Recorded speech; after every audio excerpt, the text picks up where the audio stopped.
तो चलिए एक बार फिर से आपका स्वागत है एसके स्टडी जर्नी में। आज हम लोग बहुत ही इम्पोर्टेंट चैप्टर को देखेंगे जो क्लास 7 की चैप्टर नंबर 6 है।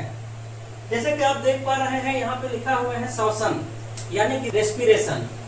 श्वसन एक ऐसी प्रक्रिया है जिसमें ऑक्सीजन का उपयोग करके भोजन को तोड़ते हैं एवं ऊर्जा उत्पन्न करते हैं। सभी जीव श्वसन करते हैं और श्वसन जीवों के लिए एक ऐसी प्रक्रिया है जिसमें ऑक्सीजन की उपयोग करके भोजन में जो उपस्थित ग्लूकोज रहता है उसको तोड़ते हैं और हमें एनर्जी मिलता है। श्वसन के अंग के बारे में यहाँ पे लिखे हुए हैं। श्वसन के अंग विभिन्न प्राणी में विभिन्न प्रकार के अंग होते हैं।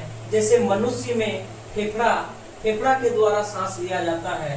केचुए में नम त्वचा, केचुआ जिसको देसी भाषा में हम लोग कहीं कहीं उसको जोगटी भी बोलते हैं, वो नम त्वचा के द्वारा अपना श्वसन करती है। उसी प्रकार मछली जो है पानी के अंदर रहने वाला जीव है, इसीलिए वो गिल्स के थ्रू अपना श्वसन करती है।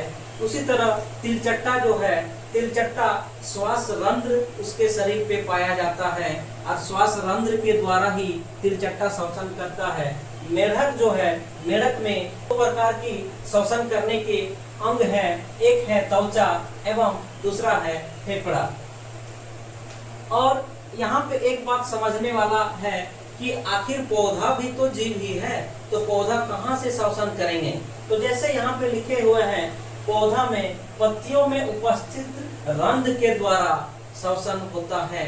जितने भी प्रकार के पौधे हैं सभी पौधे में पत्ती पाया जाता है और पत्ती में छोटा छोटा रंध्र होता है जिसको इंग्लिश में स्टोमाटा कहते हैं। उसी के द्वारा पौधा श्वसन करते हैं।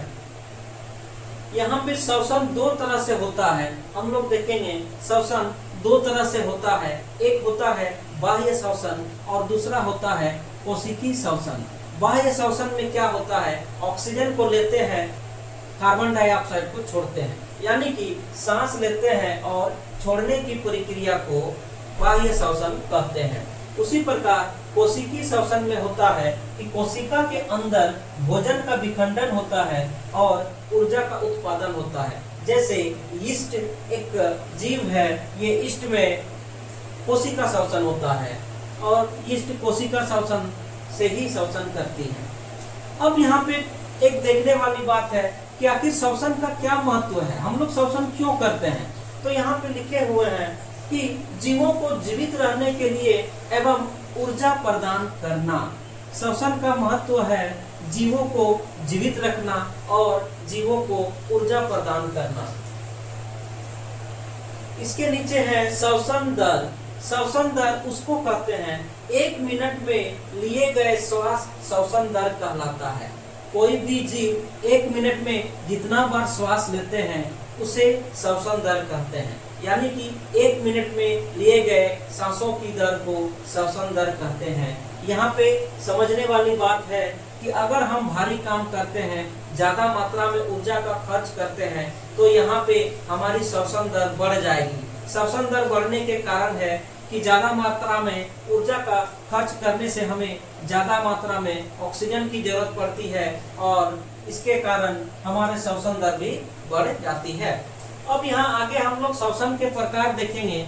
श्वसन यहाँ पे दो प्रकार के हैं, वायवीय श्वसन और अवायवीय श्वसन। इसको हम लोग देखते हैं और हमारी सांस लेने की प्रक्रिया क्या है उसको हम लोग देखेंगे।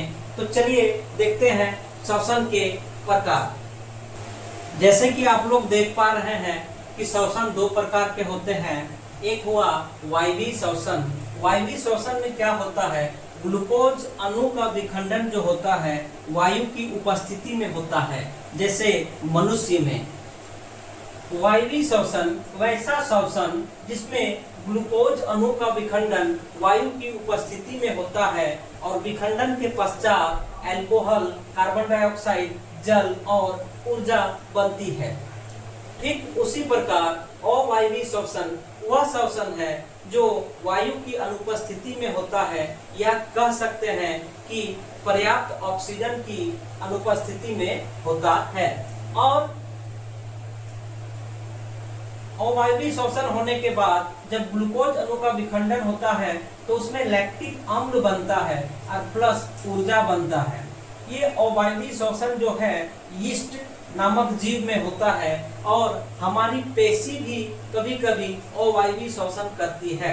या जैसा कि आप लोग देखे होंगे कि जब कोई धावक दौड़ते हैं तो दौड़ने के बाद पैर के पेशी जो होता है, पैर के पेशी में दर्द होने लगता है और जब वो गर्म पानी से या तेल से उसको दोबारा मालिश किया जाता है तो धीरे धीरे वो दर्द कम हो जाता है। तो दर्द की वजह जो होता है वो लैक्टिक अम्ल होता है। हमारी पेशी जो है उसको दौड़ने के टाइम बहुत ज्यादा मात्रा में ऑक्सीजन की जरूरत होती है जो हमारा शरीर उसको पूर्ति नहीं कर पाता है, जिसके कारण हमारी पेशी में ग्लूकोज का विखंडन ऑक्सीजन की अपर्याप्त मात्रा में होती है, जिसके कारण लैक्टिक अम्ल बनता है और हमारे पेशी में फंस जाता है, जिसके कारण पेन हमें महसूस होता है।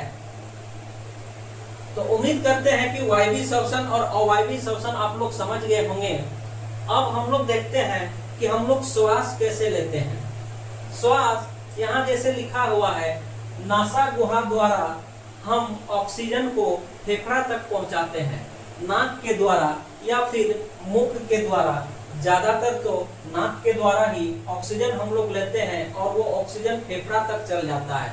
फेफड़ा में ऑक्सीजन पहुंचने के बाद फेफड़ा से रक्त के माध्यम से वो ऑक्सीजन कैरी होता है और कोशिका में चल जाता है। हमारे हर एक कोशिका में वो ऑक्सीजन पहुंच जाता है और वहाँ कोशिका में ऑक्सीजन पहुंचने के बाद कोशिका के ग्लूकोज को तोड़ता है और वहाँ पर ऊर्जा देता है और साथ ही साथ CO2 प्लस जल उसको भी बनाता है। CO2 फिर दोबारा हम मुख गुहा या नाक के द्वारा बाहर उसको करते हैं। तो जैसा यहाँ एक चित्र बना हुआ है, आप लोग देख पा रहे होंगे। ये चित्र अच्छा से नहीं बना है लेकिन समझने के लिए काफी है। जैसे ये हमारा नसा गुहा है, यहाँ हमारा मुख गुहा है, ये हमारा श्वास नली है। ये नसा गुहा या मुख गुहा के द्वारा श्वास नली होते हुए हम लोग ऑक्सीजन फेफड़ा तक पहुंचाते हैं और फेफड़ा जो है यहाँ से रक्त के माध्यम से शरीर के सभी कोशिका तक पहुंचाता है और कोशिका में ग्लूकोज का विखंडन होने के बाद हमें ऊर्जा मिलता है। यहाँ एक